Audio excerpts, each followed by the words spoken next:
আসসালামু আলাইকুম। আজকে আপনাদের সাথে দারুণ একটি রেসিপি শেয়ার করব। অনেকেই আছেন ডিম খেতে পছন্দ করেন না, তো এভাবে যদি ডিমের রেসিপি বানাতে পারেন খেতে কিন্তু দারুণ লাগবে। তো এখানে আমি একটা প্যানে পরিমাণ মতো তেল দিয়ে নিয়েছি, 1 কাপ পরিমাণ পেঁয়াজ কুচি নিয়েছি, পরিমাণ মতন টমেটো কুচি নিয়ে 3টা ডিম আমি ভেঙে নিয়েছি। ডিমগুলো আমি পেঁয়াজের সাথে ভালো করে ভেজে নিচ্ছি।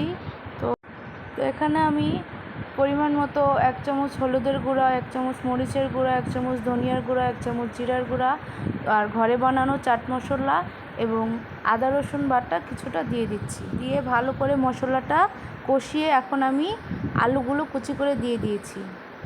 আলুগুলো দেওয়ার পরে এখন আমি একটু নেড়ে চেড়ে পরিমাণ মতো পানি দিয়ে দিচ্ছি। পানির পরিমাণটা খুবই অল্প থাকবে যেন আলুটা শুধু সেদ্ধ হয়। তো আলুর সেদ্ধ হওয়ার পরে আমি উপর দিয়ে কিছুটা কাঁচামরিচ দিয়ে দিয়েছি, একটু ভালো ঘ্রাণ আসবে, একটু ঝাল ঝাল হবে। তো পানিটা যখন হালকা শুকিয়ে গেছে তখন আমি কিছুটা ধনিয়া পাতা ছিটিয়ে দিয়েছি। ধনিয়া পাতার সেন্টটা আমার কাছে খুবই ভালো লাগে, সব তরকারিতে আমি ধনিয়া পাতাটা দেওয়ার চেষ্টা করি। তো ব্যাস হয়ে গেল আমার ডিমের তরকারি রেসিপি।